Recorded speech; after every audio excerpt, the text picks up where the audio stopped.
Hey there, everyone. Welcome back. I've got an awesome video to share today where I welcome a personal friend and fellow content creator, Primetime Mitch Cassidy, to eNerdtainment, and together we discuss my all-time favorite horror movie, John Carpenter's The Thing. So let's not waste another second and get to the content. Mitch Cassidy, Justin from eNerdtainment. We're talking about The Thing today. What's going on, Mitch? Oh, there's going to be a lot going on today. This is an amazing movie that deserves to be talked about by anyone who has a passion for movies. This is certainly one of my favorites, definitely one of my favorite Carpenter ones. Uh, I thought we'd go with some sort of topics Sure. uh, within the movie first of all. So if you want to lead the way with that, we'll go from there. Absolutely. Mitch, first thing I wanted to ask you, I know that you're around my age, so I wanted to talk about your first experience with the movie, this coming out, before we were born. I'm sure we saw it in our adolescence. I was probably 6, maybe. So you're talking like 1993, 1994-ish. Mm. So I had an older cousin, and he was my direct line to most of the great, like, 80s, 70s horror cinema. He introduced me to all that stuff. So a lot of great memories there. 6 years I old. was probably a little young, but I dug it, man. I loved it. I loved all the effects, all the gore. I can't do as good as six, but I because I got introduced to horror a bit later, Yeah, quite a bit later. So I was into horror from age 11, that's still pretty young and for some of the stuff this movie throws it's at you. still fairly young. But I didn't see this one until I was 13. Okay, Um, I don't really know why. I think I sort of started on sort of slashers. Freddy was the first one I sure. watched, and it went up Friday the 13th, Halloween, Sleepaway Camp, all this, and then I started going a bit heavier. And The Thing, I believe, was a late night showing on Sky, and I stayed up to watch it, and I was just absolutely blown away by Yeah, the effects, especially if you grossed had out as well. yeah, especially if you had nothing to go on going into that movie. I remember the first time I watched it. Yeah, it blew me away for sure. Especially the like the chest buster scene. Oh, Classic. That's a great I think moment. as well, it was unusual for me because you said, it's best to watch it when you go in blind. Yeah, for sure. But I watched it, and it was unusual to see a horror film that wasn't set in like a suburban area, like a neighborhood, because I'd Yep, watched so many slashers. sure. So to then move that far out and do something a little bit different, because I hadn't been introduced to Alien or anything at Sure. that point. So this was something fresh and new. Absolutely. And that adds to the claustrophobia of the movie. It definitely, the setting is a huge part of what makes it so terrifying, is there is no salvation for these men, and they pretty much know it immediately. They're like, "Hey, we're kind of screwed." And it's one of the notes I had written down here I wanted to bring up once we got towards the end of the movie is I love how quickly these guys are kind of resided to their fate. Hey, we're not making it out of here, but we need to take this thing down. So that was always one thing I really admired about these heroes, is they stepped up. They were like, we got to kill it. We're not going to live. We got to kill it. Well, I've got written down sort of right at the start. There's an immediate cabin fever feel, Absolutely. and I think I love that. I love this whole who can you trust, and Right. and you get those tensions running Yep. high. I saw like similarities to sort of Event Horizon and things Yep. like that in it. It was Great very movie. much that everyone crammed in together, and nobody trusts the Yep. next person. And I think you can see, like, they did a good job of making these characters feel believable, and that's what works with this movie so well. Is, I mean, they're already starting to distrust, but I think it's Blair. I just watched it again this morning. I think it's Blair that starts immediately throwing out accusations. You can tell that part of this is just built up resentment. You can't work that closely with those guys for that long and not have some, deep seated feelings. And then all of a sudden, this weird shit starts happening, and everybody's like, it, Yeah, it doesn't take long for people to start being like, I don't trust you, get away from yeah, me. So the old Spider-Man gift. But exactly. I'm just wondering, like, I sort of picked up on this. They have that little recreational room where they're Hmm. they're playing pool and cards, but there doesn't seem to be that much sort of jovial No, feel. There's no jovial feel to it. Nobody's enjoying themselves in that no. room. They're supposed to be there to unwind, but it's like they're doing it because they have to or they need to. Pretty much. And that's where the famous blood test scene happens. Obviously, Oh, that's, if we're going to talk about favorite kills, favorite transformation scenes, That's got to be my favorite. I mean, we talked about briefly the chest burster. That's a Yeah. great moment, but the blood test scene from start to finish. I mean, that's a masterclass. We know John Carpenter can create suspense. That's what he's known for, and that entire scene is just drug out so perfectly. And then obviously we have the jump scare and the reveal, the transformation. And then I actually really enjoy. I think it's Greg has the funny one-liner at the end of it. I know you gentlemen have been through a lot. And when you find the time, I'd rather not spend the rest of this winter tied to this fucking couch!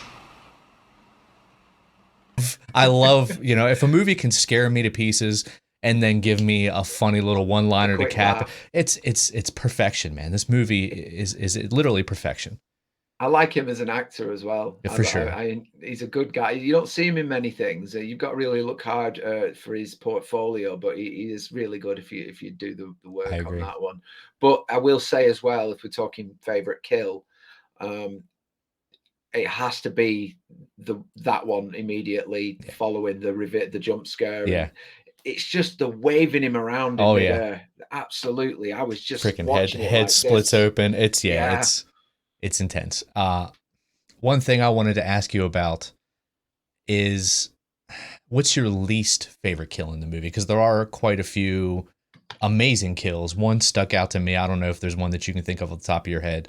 The one that stuck out to me was, I believe it's Niles when he just walks away. He literally just walks away, and you never get an answer on what happened to him. It's right before Blair kills yeah. Greg. You always you kind of get that in some of these movies. I've noticed there'll be one who they kind of don't know what to do with him, Just so he just sort of disappears. gets disposed of, Yeah. doesn't it? It's like just leave the scene Yep. and yeah, there's your check, Yep. kind Bye. of thing. Because they're about to have Yeah. that badass kill with Greg where Blair puts his fingers up in his face. And that's a Mm. moment that lives rent free in my head. I literally, every time that happens, I kind of like, oh God, because he's gets it right up in there. And it's a great effect. This movie's chocked full of amazing effects. So I remembered that I was watching it this morning and he walks away and I'm like, whatever happened to that guy? It's assumed that Blair killed him, but Yeah. they don't show you a body or nothing. I was always kind of a little this is a bit sadistic actually. I think as horror movie as Give it horror to me. fans, Give it as to me. horror junkies, we just want more when not it's not necessary, but we're also massive advocates for less is more as well. We're a very It's true. complicated bunch. But when they do the chest compressions and he bites the arms off, you don't see him again. He just like gets zipped up in the bag and he's on the table It's and everything. true. But I would have quite liked to see his slow demise. I know that Yeah. sounds awful, but for the situation, it really would have suited that situation to see Right. that him on the floor, sort of bleeding out Sure. almost. I mean, that's So a vicious injury. And like you said, it happens. it's We have that moment of shock. And I mean, they want to show off their beast. So they're like, here's the thing. oh, of But yeah, course, yeah. but you're right. I would have loved to have seen, like I call it the money shot, where he's just lying there and just, and Well, can you imagine his last? He would be lying on the floor. Obviously, he's going to bleed out from something like that. sure. But the last thing he sees is that monstrosity like towering over Right. them. I just think that would have been really effective, and I it agree. would have stuck in my head. That would have been a good I'm fucked and I know it. Like I want to do Yeah, I want to do a list of that, like the greatest I'm screwed and I know it moments. That would be, if they had shown that would have been on there.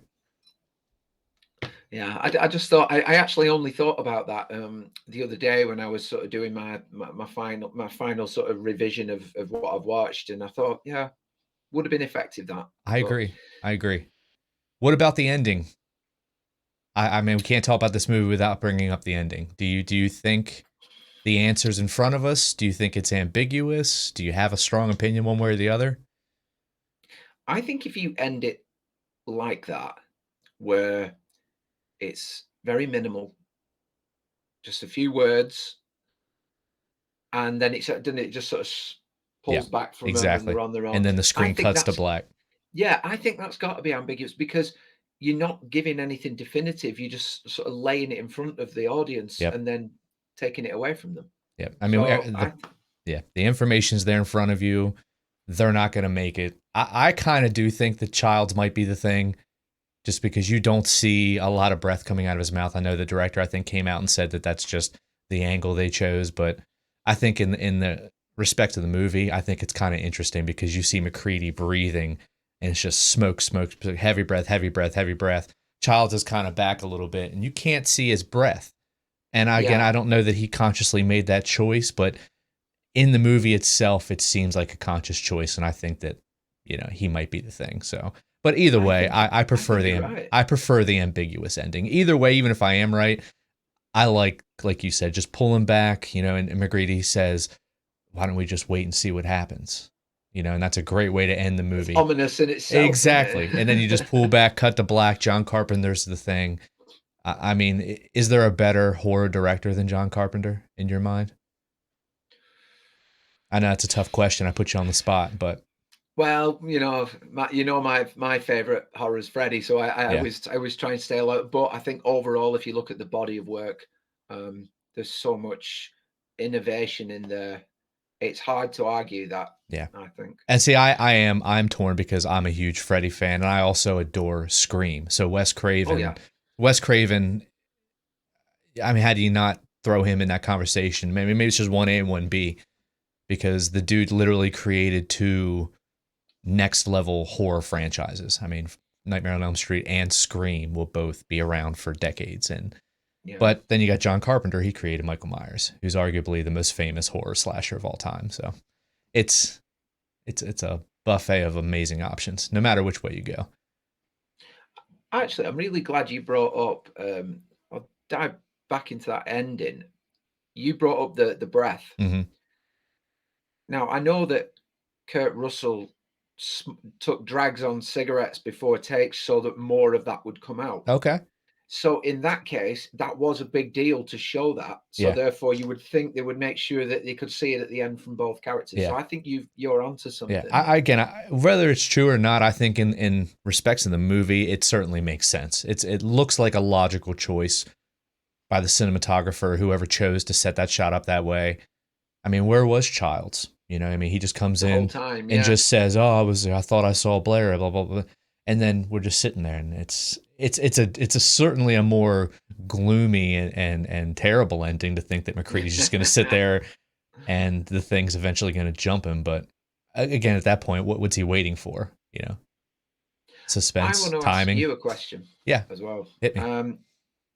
Your thoughts, just out of left field, your thoughts on the score? I mean, it's legendary. It's not quite like Michael Myers, dun, dun, dun, dun, dun, dun, dun, dun, dun, Mm. but it's on that level of making me feel dread. I love how we start with the beginning and the end.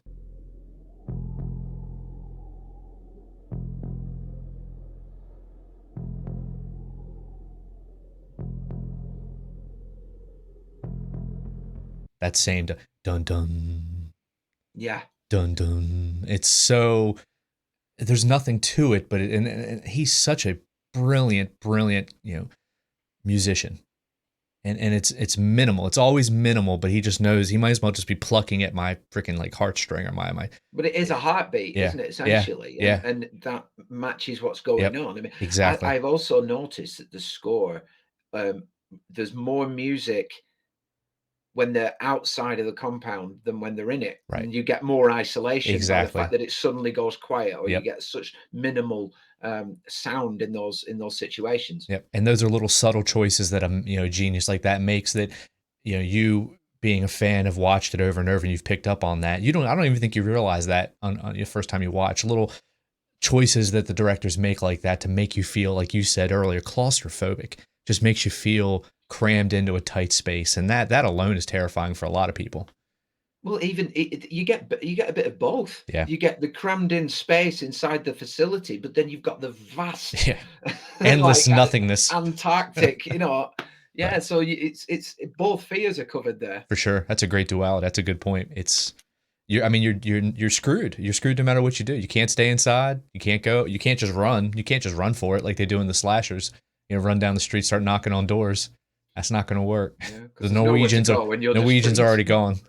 Yeah. um, I was going to say as well. Is there any particular sort of shots in the movie that you think are very effective? I like that they shoot the monster from down low a lot. I've realized that in watching Yeah. this most recently, they do a great shot of always having like a steady shot of it from down low, and it gives it a very imposing, terrifying stance every time they show it. And it also gives you they don't cut a lot, so they give you great views of of the practical effects. But I would say the one that jumped out to me was the initial attack on the dogs. I think that whole sequence, it's kind of a darker area, but they still do a good job of lighting it. That's a beautiful sequence, that whole initial view of the thing for me. It's also set up by a really Yep, nice shot of exactly. the dogs. One of the dogs, the eyes, when it looks and realizes that there's something wrong with this dog, Right.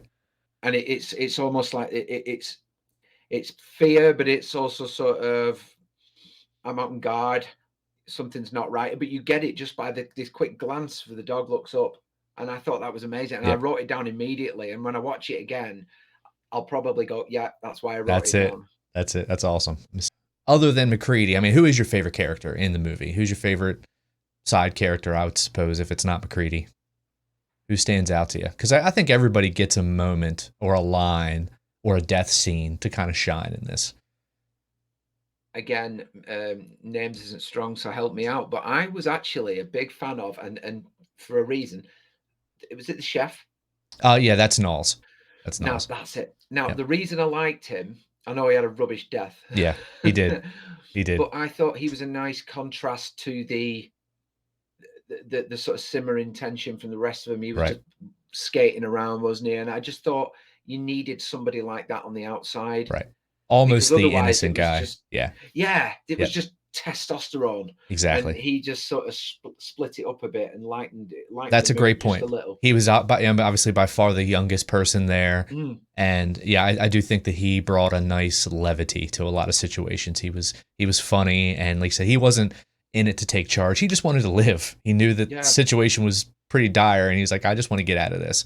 And yeah, he definitely has the worst death, and it's off screen. They don't even show it. So I'm a gore hound. I'm a glutton for that. So yeah. give me more kills. Give me more stuff. But anyway, Well, he what was good as well, and I think I might have wrote this down, but he was sort of the light-hearted, funny one, but he wasn't over the top. no, Because a definitely lot of not. the time they're way over the top. The smoking or the drinking or the playing loud music or they're really their voices, their accent is just sort of in your face.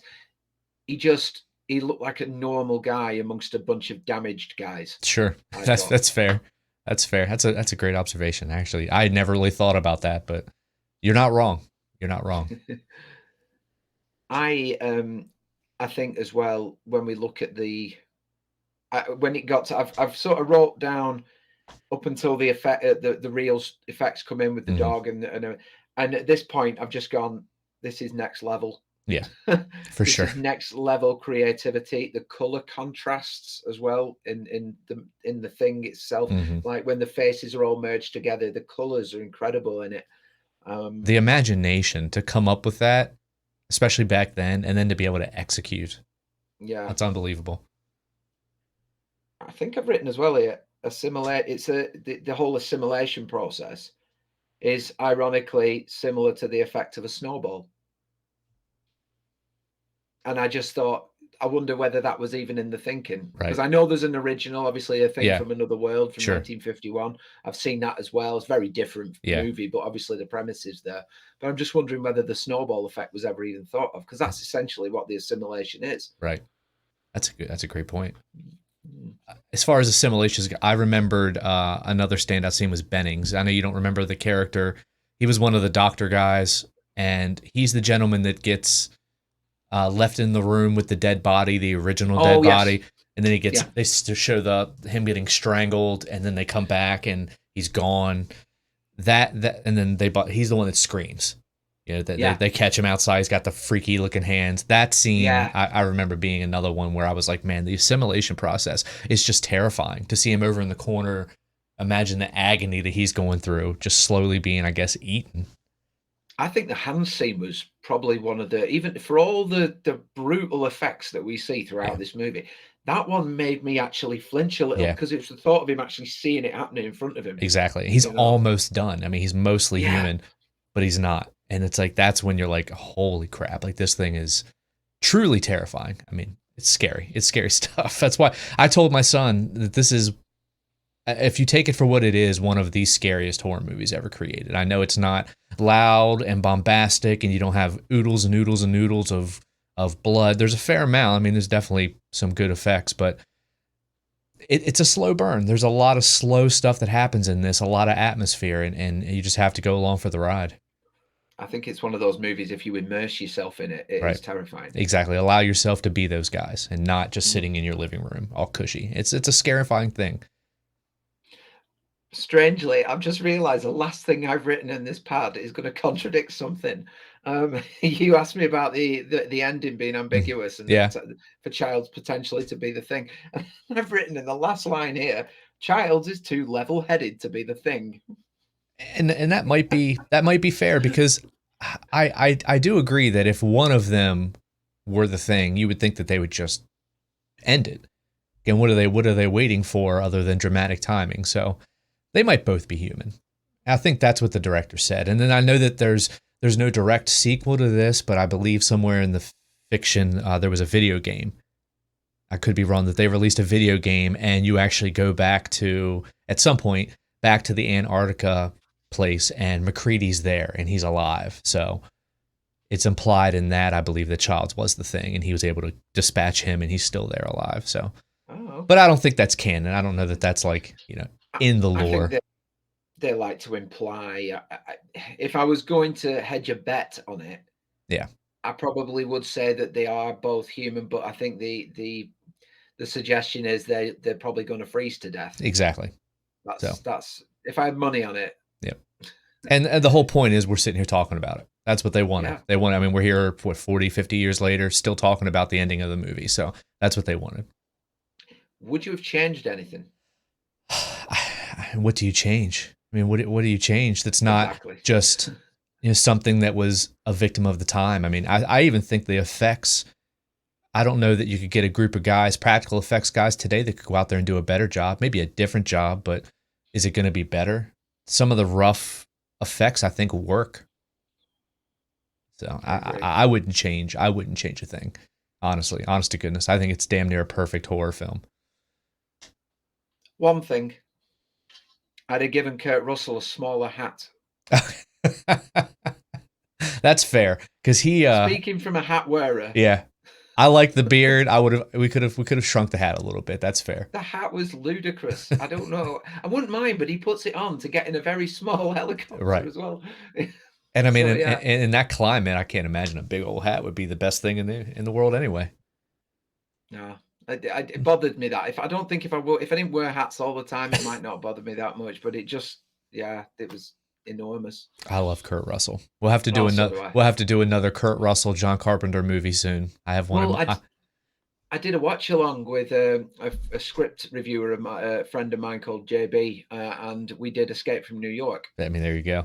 And that was great. And obviously, he gave me some great insight into the way they wrote the script and what they were trying to do and the meaning behind it all. So it was really in depth. Amazing. But you can't not get good content and material out of John Carpenter. Dude's a mastermind. I love him. Absolutely. Well, I mean, I think I've got nothing else, my friend. It's not often I get to review a movie and just say, this was magnificent. Yeah, for sure. There's nothing wrong with it. And it was a pleasure to do it. Yeah, I agree, man. I had a blast watching it, and this is the first time we've done this. I hope it's not the last, man. I had a blast talking to you, especially about a movie as good as The Thing. Like you said, I got no notes. I got nothing I would change, even here. We can probably top the content, but we can't top the movie. That's it. That's it. I appreciate it, my friend. Thank you for sitting down with me. Absolutely, my pleasure. I just want to finish up things by thanking Mitch for taking the time to sit down and talk with me about this all-time classic. I had such a great time, and we already have something else cooking, so stay tuned for that, ladies and gentlemen. And also, if you like the video, could you just like the video? Please? I'm asking nicely. And while I'm at it, if you're new and the metrics say an overwhelming amount of you are, hit the subscribe button. It just takes a second, and it really helps support the channel. And be sure to comment your thoughts on this masterpiece of a horror movie. I love hearing from each and every one of you. Until next time, horror fans, E-Nerdtainment is offline.